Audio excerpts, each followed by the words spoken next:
Olá, boa noite. Seja bem-vindo ao Jornal da Record. Câmara aprova aumento da participação do governo no fundo que investe na educação. Corte de luz para famílias de baixa renda está proibido até o final do ano. Fabricantes já discutem quanto vão cobrar pela vacina contra o Covid-19. Agora, no Jornal da Record. Oferecimento Empréstimo Bradesco. Escolha o melhor para seu futuro hoje.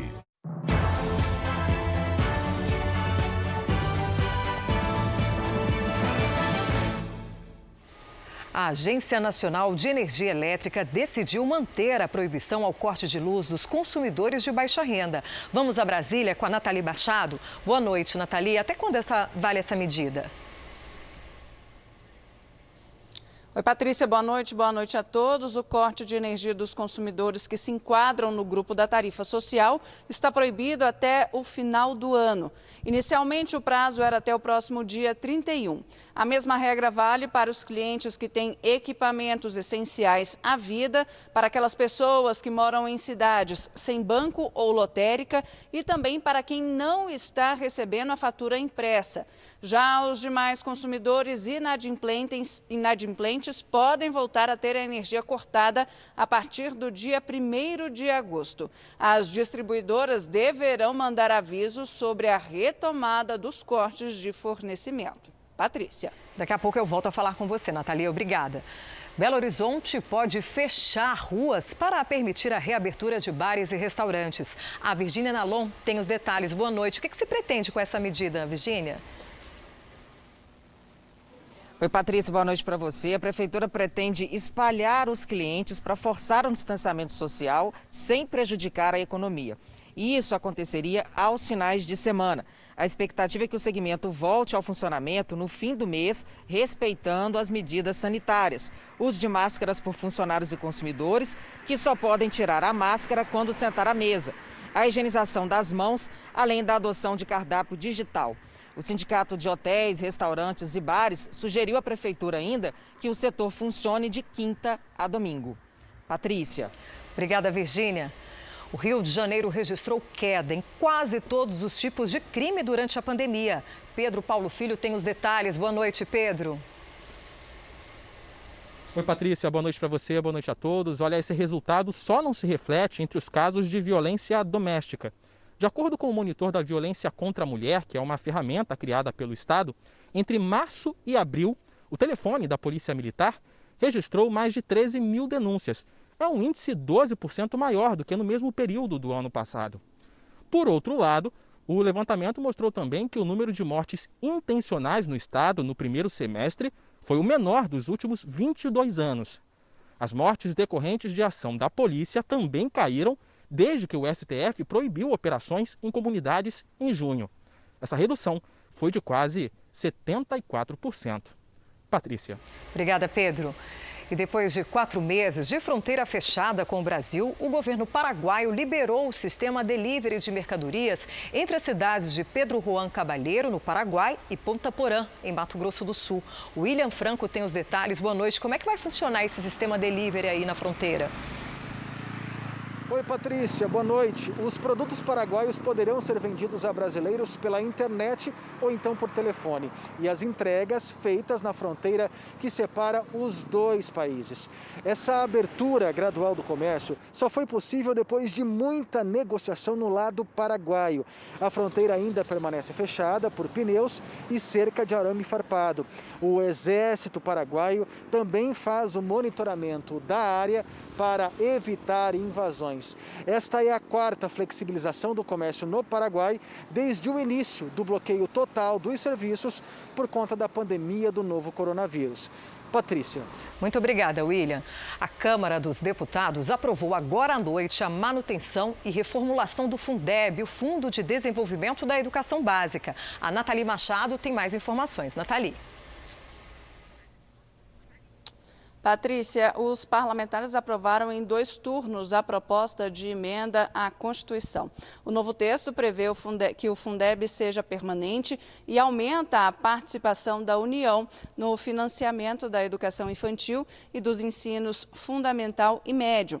Essa complementação crescerá de forma gradativa ao longo dos próximos 6 anos.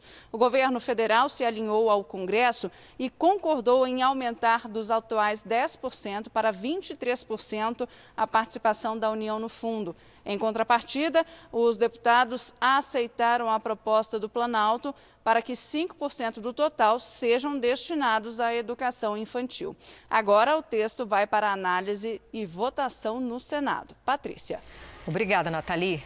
Nesta terça-feira, a Câmara Municipal de São Paulo realizou uma audiência pública para debater os protocolos de segurança da volta às aulas nas escolas municipais. A Giovana Rizardo tem mais informações. Boa noite para você, Giovana. Boa noite, Patrícia. Boa noite a todos. Essa é só a primeira etapa da discussão sobre as medidas que precisam ser adotadas para o retorno dos alunos presencialmente na rede municipal. A Comissão de Educação da Câmara aqui de São Paulo mediou esse debate. A participação da discussão participaram a Secretaria de Educação da capital, a Universidade Federal de São Paulo, o Ministério Público, o Sindicato dos Professores e também outros profissionais da área. No documento são dadas orientações gerais de medidas sanitárias, também de medidas de infraestrutura e pedagógica no retorno às aulas. A previsão é que isso ocorra no dia 8 de setembro, mas a data está condicionada aos critérios do Plano São Paulo do governo do estado.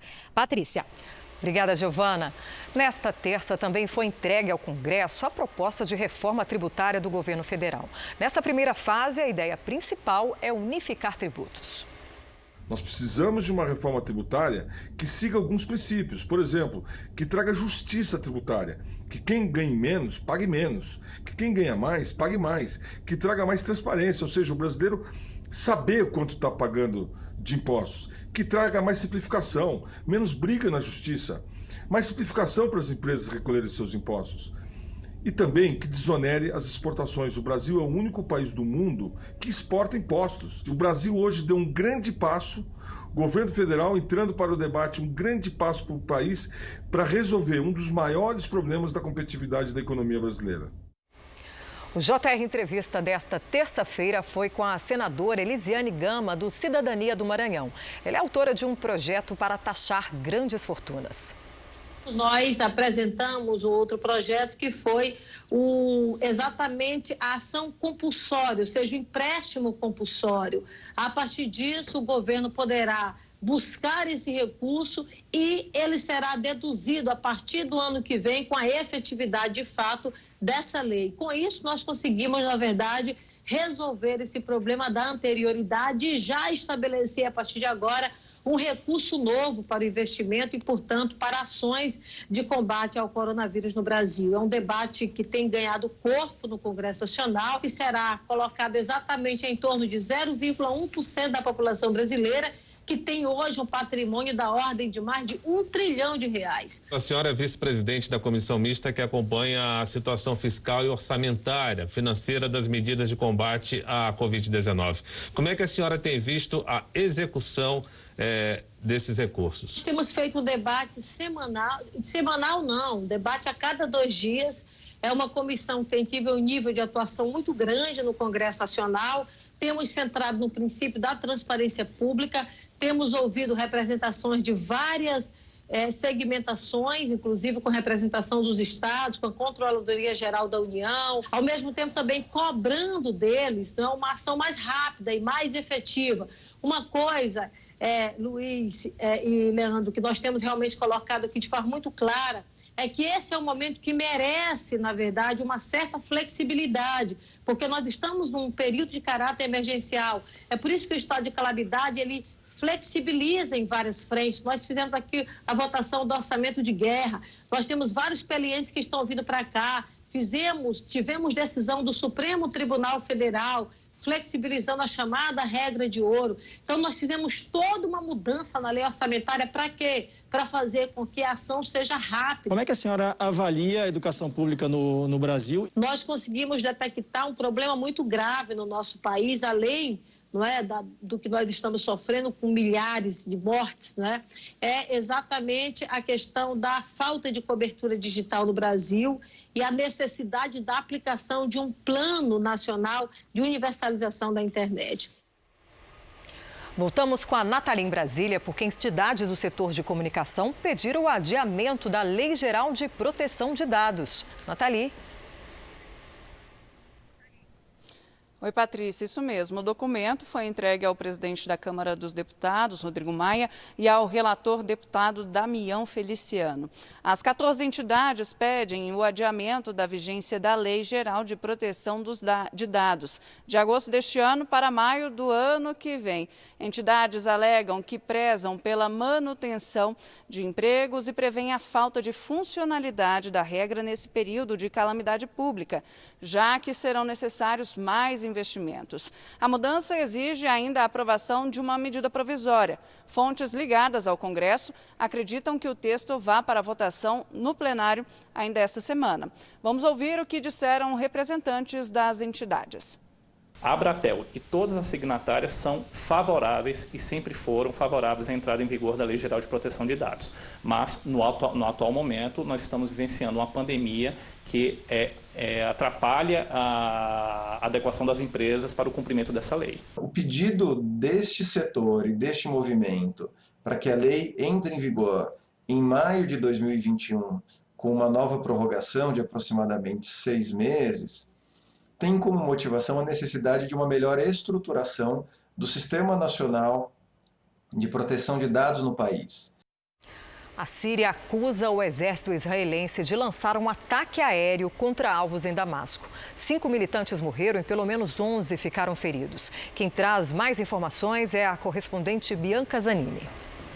O sistema de defesa aérea da Síria foi ativado assim que aviões lançaram mísseis sobre as colinas de Golã.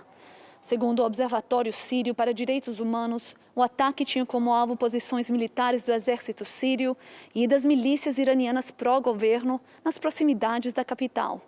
O governo israelense não se manifestou. De Tel Aviv, Bianca Zanini.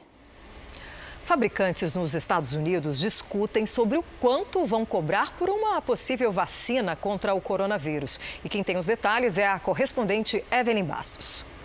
Os laboratórios Johnson & Johnson e AstraZeneca disseram nesta terça-feira que concordam em vender as vacinas inicialmente sem lucro. A AstraZeneca, parceira da Universidade de Oxford no desenvolvimento de uma das vacinas em estágio mais avançado, assinou um contrato com a agência BARDA do governo norte-americano. O plano é entregar 300 milhões de doses a preço de custo para o mundo inteiro. A Johnson & Johnson, que é financiada pela Casa Branca, pretende distribuir mais de 1 bilhão de doses sem gerar lucro durante a fase de emergência. Já as empresas Pfizer, Merck e Moderna afirmam que, se conseguirem criar uma vacina contra o coronavírus, não a venderão a preço de custo. Patrícia. Obrigada, Evelyn. Astronautas da NASA completaram uma caminhada de quase 6 horas e meia no espaço. Robert Beck e Chris Cassidy fizeram atualizações na Estação Espacial Internacional. Foi a 10ª caminhada no espaço da dupla. E essa edição do Jornal da Record termina aqui. Outras informações no Fala Brasil às 8h45 da manhã. Uma boa noite para você.